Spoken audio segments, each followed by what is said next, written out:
اللهم صل على محمد وعلى آل محمد كما صليت على إبراهيم وعلى آل إبراهيم إنك حميد مجيد. اللهم بارك على محمد وعلى آل محمد كما باركت على إبراهيم وعلى آل إبراهيم إنك حميد مجيد. بسم اللہ الرحمن الرحیم. ہارون رشید نے 500 دینار اشرفیہ ایک مرتبہ حضرت امام مالک رضی اللہ عنہ کی نظر کی، نظر یعنی گفٹ کی. حضرت لیث بن سعد رحمۃ اللہ علیہ کو اس کا علم ہوا تو انہوں نے 1000 دینار حضرت امام رضی اللہ عنہ مالک کے پاس نذرانہ میں بھیجے. بادشاہ کو جب اس کا علم ہوا تو ناراض ہوا کہ تم رعایا ہو کر بادشاہ سے بڑھنا چاہتے ہو، گویا میری توہین مقصود ہے. لیث رحمۃ اللہ علیہ نے کہا، امیر المومنین یہ بات نہیں، بلکہ آج کل میری روزانہ کی آمدنی 1000 دینار ہے. مجھے غیرت آئی کہ اتنے بڑے جلیل القدر امام کو میں نذرانہ پیش کروں اور اپنی ایک دن سے بھی کم کی آمدنی دوں.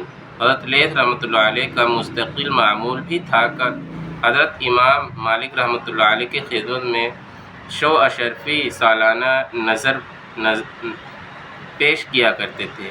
ان کے علاوہ بھی نذرانے آتے رہتے تھے، لیکن اس کے باوجود اللہ کے فضل سے حضرت امام مالک رحمۃ اللہ علیہ بسا اوقات مقروض رہتے تھے، مقروض یعنی قرض دار رہتے تھے. اور خود یہ حضرت لیث رحمۃ اللہ علیہ بن سعد مشہور محدثین اور علماء میں ہیں جن کے روزانہ کی اس وقت آمدنی 1000 دینار اشرفیہ تھی، مگر عمر بھر میں کبھی ان کے ذمے زکوٰۃ واجب نہیں ہوئی. مختلف زمانوں میں ان کی آمدنی مختلف رہی تھی، اور ایسا ہوا ہی کرتا ہے کہ آمدنی کم و بیش ہوتی رہتی ہے، لیکن زکوٰۃ کسی زمانے میں بھی واجب نہ ہوئی.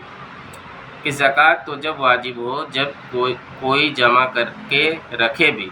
محمد بن رحم رحمۃ اللہ علیہ کہتے ہیں کہ حضرت لیث رحمۃ اللہ علیہ کی سالانہ آمدنی ہر سال 80,000 دینار تھی، مگر اللہ تعالیٰ نے کبھی ان پر درہم کی زکوٰۃ بھی واجب نہیں.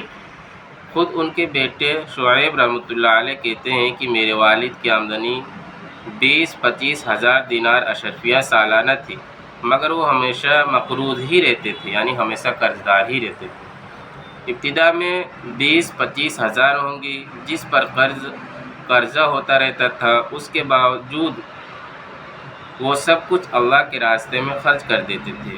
اس وجہ سے اس کا بڑھنا ضروری تھا، اس لیے کسی وقت میں 1000 روزانہ بھی ہو گیا. ایک عورت حضرت لیث رحمۃ اللہ علیہ کے پاس ایک پیالی لے کر آئی کہ مجھے تھوڑے سے شہد کی ضرورت ہے، اگر آپ کے پاس ہو تو مرحمت فرما دیجیے.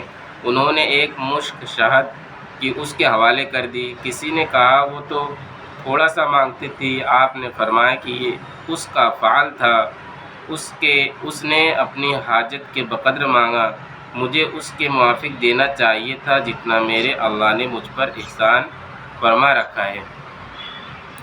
ایک مرتبہ کچھ لوگوں نے ان کے ایک باغ کا پھل خریدا، اس میں خریداروں کو نقصان ہوا. ان کو اطلاع ہوئی، انہوں نے باغ کی بے کا معاملہ فسخ کر دیا، ان کی قیمت واپس کر دی اور ان کو اپنے پاس سے 50 دینار اشرفیہ نذر کی. کسی نے پوچھا کہ یہ سب کس چیز کا تعاون دیا؟ فرمانے لگے کہ ان لوگوں نے میرے باغ سے نفع کی امید باندھی تھی، میرا دل چاہا کہ ان کی امید پوری کر دوں. اللہ پاک ہم سب کو عمل کرنے کی توفیق عطا فرمائے. جیسا اللہ علیہ محمد صلی اللہ علیہ وسلم.